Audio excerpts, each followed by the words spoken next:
Darrin Jahnel, welcome to the Human Capital Innovations Podcast. John, thanks for having me. I'm fired up to be here. It is a pleasure to be with you. We've been prepping for this for a long time, and today we finally have the chance to sit down together and have a nice conversation around amazing teams and developing a really dynamic culture within your organization and within those teams. You're joining us from upstate New York. I'm south of Salt Lake City in Utah. As we get started, I wanted to share Darrin's bio with everybody. Darrin Jahnel is the founder and CEO of Jahnel Group, a 150-person software consulting company headquartered in Schenectady, New York. Darrin leads with energy and is maniacally focused on creating an amazing work environment for his team. He earned an undergraduate degree in business administration from the University at Albany and a master's degree in information systems from NYU Stern School of Business. And I could go on and on, Darrin, but I think I'll pause there. You've done a lot. Anything you would like to highlight or call attention to from your background, your personal context, before we dive on into the conversation? Sure. So yeah, I think the biggest context is, what do I do now, right? I run a software development company. So we have about 150 people on our team, and we develop custom software for businesses. So companies come to us when they can't find a product off the shelf that meets their needs. They'll come to us and we'll build it for them custom. Sometimes we'll do the entire project ourselves, and sometimes we'll supplement an already existing software development team, right? I'm a co-founder of this company with my brother Jason. My brother Jay and I grew up here in upstate New York, grew up playing sports, basketball in particular.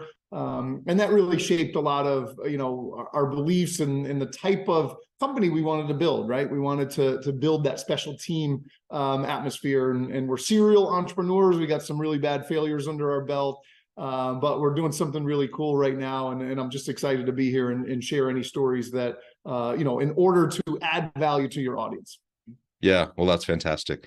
And yeah, we've all been there. We've all had the setbacks, right? And it's the old cliche. It's not how many times you fall down, but it's how many times you get back up. It's cliche, but it's true. And it's just a matter of learning from these experiences, and hopefully we hone our abilities and skills and capabilities as we go. And it sounds like you're doing some really cool stuff there at Jahnel Group. So kudos to you for that. Now, as we get started we're going to talk about developing amazing teams with a dynamic culture. Maybe you can share a little bit about what you've done to develop those types of teams within your own organization and within client organizations. Yeah, sure. So again, I mentioned my brother and I grew up, playing sports, and we were lucky enough to be a part of a few special teams, sports teams growing up. And to me, that's when people are at their best and when they're the happiest, when they're a part of a special team. And it doesn't have to be a sports team, right? It could be a fraternity, a band, a startup company, right? When you're a part of a special team, a special group, I think that's when people are their happiest. I know that's where I feel at home, and I feel the most fulfilled in life. And there were so many times in life where maybe I wasn't a part of a special team, and it didn't feel right. It took me a while to figure out the differences between being on a special team and not. And I think a lot of people can't verbalize it, but they know when it is that special thing and when it is not. So when we set out to build Jahnel Group, we wanted to recreate that thing that we experienced from our sports career, right? And so I think, John, the number one thing that it boils down to for us is adding the right type of people to the team, right? Companies talk about core values and all of this, but at the end of the day, it boils down to, I want to be around people that are happy, that are excited about life, that want to have fun, right? I don't want to be around people that are difficult to be around. And you can boil all the core values talk down to we could talk for ages about that stuff, but at the end of the day, I want to be around people that are easy to be around. And the thing I often talk about, John, is, right, think about if you went on a trip, right? And you went on the trip with some of the most annoying, draining people that no matter how great the trip and the accommodations and the 5-star hotel was, that trip's not going to be fun because you're around people that are sucking the life out of you. As opposed to if you went on the worst trip ever, your flight was canceled, the hotel sucked, everything was awful, but you went with the most fun people that you're going to have an epic time, and there's going to be stories that you're going to be telling about that trip for ages to come, right? And so I think that's the number one thing that we focus on, John, is I want to be around and I want to work with people that are fun to be around, easy to be around, and people that I'm happy to see every day. Does that make sense? Yeah, and having kind of shared core values is essential to that. And it doesn't mean you need to surround yourself with people who are just like you. I know that's some people might be listening and saying, well, wait a minute, but if I just, associate with people who I'm really comfortable around and really have fun to be around, maybe I'm not challenging my thinking. Maybe I'm not having the type of team that will push us to be better and achieve at our top levels, et cetera. Right. And so I think it's a matter of balancing, these different components. Absolutely. We want to have a team where everyone can show up to work, bring their whole true authentic self to the work that they do, be a part of a team, feel safe to contribute in meaningful ways, and that there's this foundation of shared values. So we don't have to be the same. We don't have to be identical in any sense of the, of the term. But what we do need is to have, a common shared vision and set of values around what we're trying to accomplish, and that we're committed to work together to do it.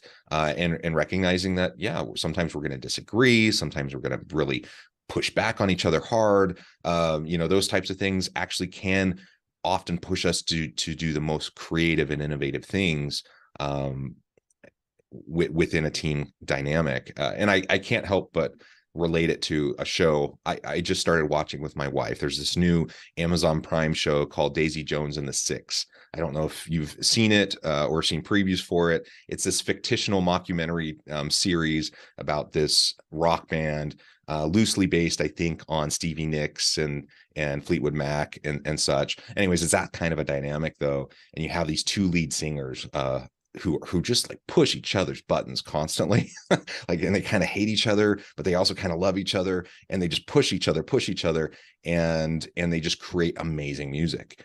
And I don't want to be in a workplace environment where we're like at each other's throats to push each other towards great achievement. But there's something about the tension in an effective team that can also lead to really great things too. So anyways, any thoughts about that? Well, yeah, it's funny you bring that up, right? Because when I think back to my sports career, I very much bought into that really hard-nosed, challenge your teammate type of mentality, right? I grew up on Michael Jordan and Larry Bird. These guys were tough guys. Some people would just say, many people would say, Michael Jordan is a prick, right? He's not a good guy, right? And so I think in a sports environment, or maybe a tougher environment, maybe like the military or something like that, that type of mentality and attitude can bring out amazing things. It can bring out the best in people, but it's tough. It's tough to be around that. It's not necessarily the way I want to live my life, right? So John, we've actually changed a little bit on that. Back in our sports days, my brother and I were very tough and hard-nosed, and I mean, I could even think about like fights in practice with our teammates, but it was still that special team. In the workplace, though, now that I have to do this for the next 40 years of my life, I couldn't keep that level of intensity up for 40 years. Not to mention people would probably quit here, and it just wouldn't work, right? You think about, like, you hear about Steve Jobs maniacally driving his team, and many people hated him, but he got greatness out of them.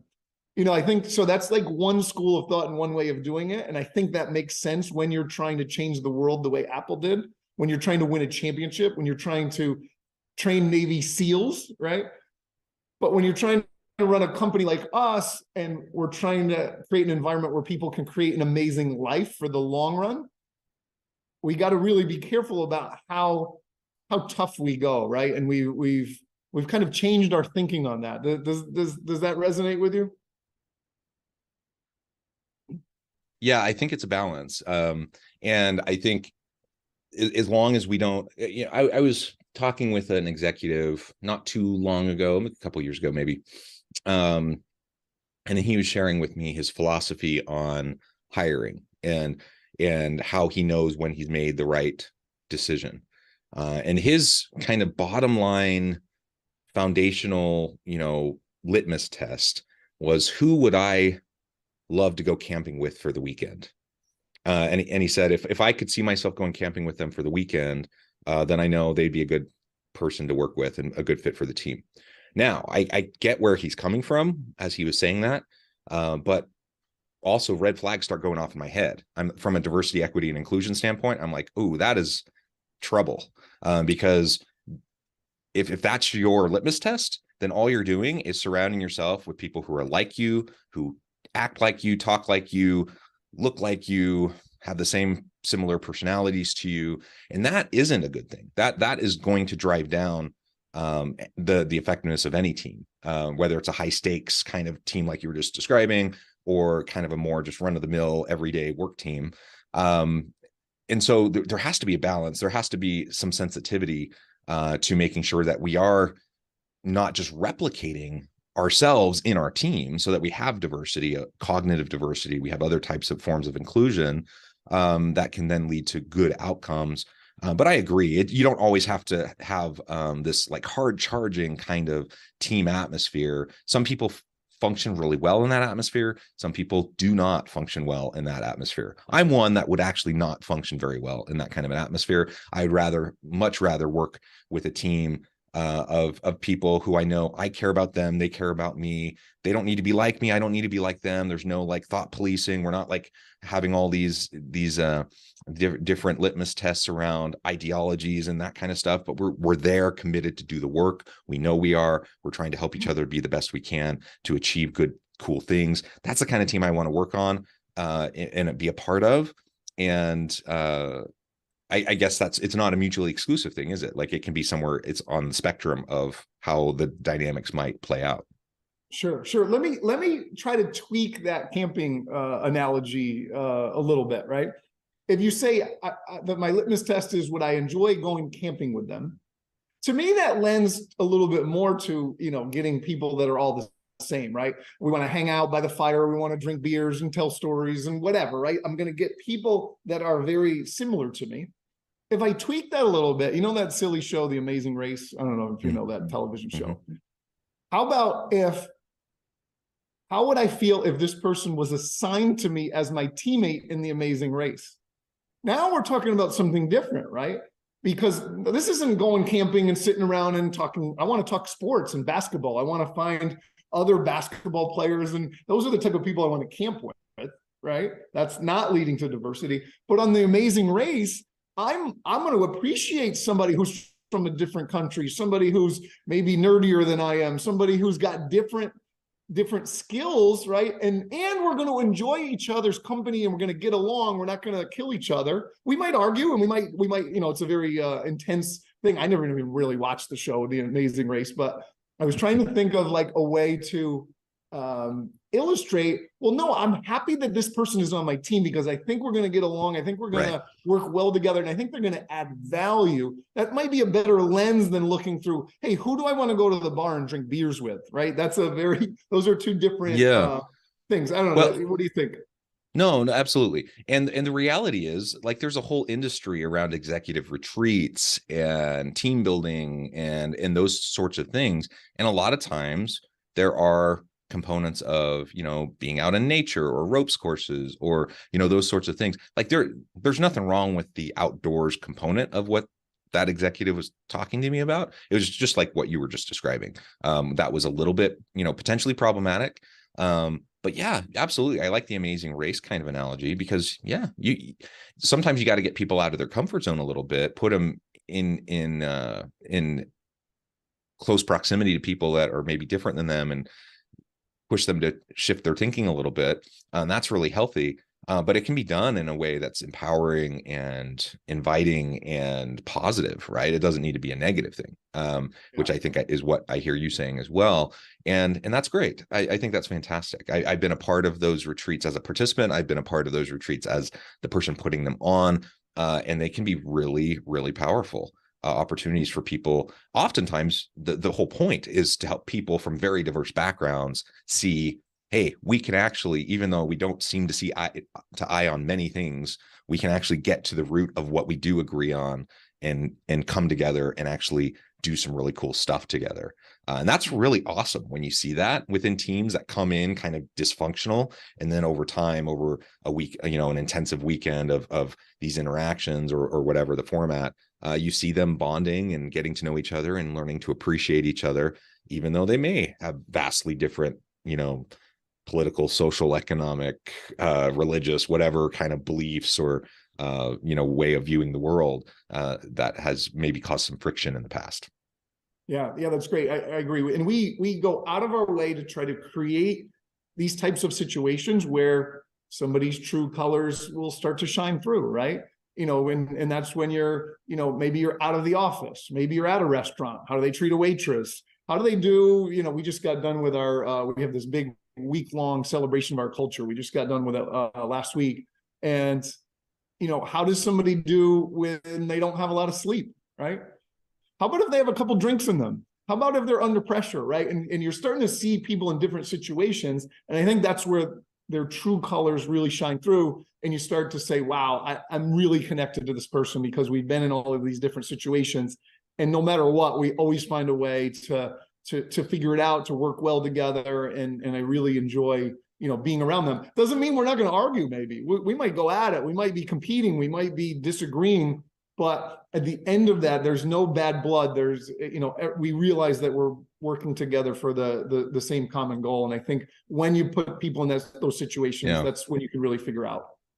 Yeah, fantastic. And so that really gets into kind of the second half of what we're going to discuss today. Is you have these great teams, people that you genuinely want to be with and work with. So you don't have the Sunday blues. You're actually getting excited to go back to work on Monday, to be working with this team, to do some cool stuff.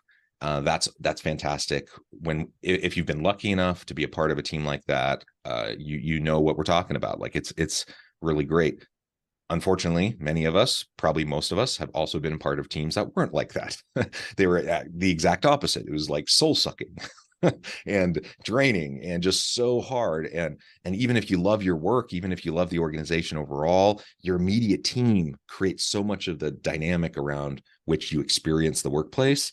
And your immediate boss, like all of that plays such a huge role that we really have to foster a really dynamic, healthy, safe, innovative culture for teams to be able to thrive. What are some of the things that you've done to help foster that within highly effective teams, especially if you have any examples of like where a team was not functioning particularly well? Maybe there's the friction, the tensions, but you were able to help them turn it around. Sure. One of our core beliefs here, John, is people make deeper connections when they do something extraordinary together. So I actually mean the extraordinary, outside of the ordinary things that they do in a life. Think about some of the people you got closest with the quickest, right? A lot of times it's when you did something extraordinary together. Maybe you went on a trip to China together, right? You didn't really know them. 2 weeks later, you come back, you feel bonded to this person because you both experienced this thing that you're not used to, and you did it together, and it fast forwards the relationship. Sometimes it's shared suffering, right? I think back to my sports moments, double session practices, running until you vomit. And, that's not fun. But at the end of that, you feel bonded with this other person, right?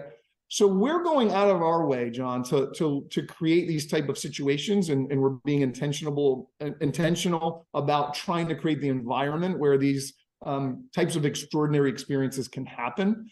Sometimes it's events we throw, sometimes it's trips we're taking. Just last week at our culture event, right? We've been hyping up this beer pong tournament, right? And we've been having qualifiers for a year. And so for the finals, we literally brought in bleachers, and we set up an arena for the finals, and there was $10,000 on the line. And there was a moment, John, where one of the kids, he had to hit the final shot. He hit the final shot, and he got absolutely mobbed. We have crazy video of this. We're going to be releasing a highlight video of this. And it was one of the coolest moments of his life. Hell, it was one of the coolest moments of my life, and I was just watching, And so now we've gone out of our way to try to create an environment where this special thing could happen, and then it happens, and you're watching it unfold, And this is a moment that they'll never forget ever, right? Have you ever done anything, shot anything for $10,000? I've never done that in my entire life, right? And I played sports at a high level, and there's never been that much pressure on me in one moment. And this kid came through in that situation, and the crowd mobbed him, and he's never going to forget that. And anyone that was there is never going to forget that, right? And so we're trying to be intentional about creating those types of moments. And I have more anecdotes if you want more silly ones, but you know, I think we do a really good job of that. Yeah, well, that's so fun. I was just in Vegas over the weekend with my wife. We were attending the WAC tournament, so the March Madness conference tournament, leading into the NCAA. My university was, won the regular season championship. High levels of anticipation going into this tournament to go on to the NCAA tournament. And they were in the semifinals. They were up by 21 points, and the other team just started chipping away and coming back, and it was like this most improbable comeback. And then they're down by 3 with like 5 seconds left. The other team goes down, shoots a 3, makes it, and gets fouled, ends up making the free throw and winning. And it was soul crushing for us. Like, that was a hard way to lose, but man, it was so fun to watch the other team. And I mean, you can just imagine the excitement level.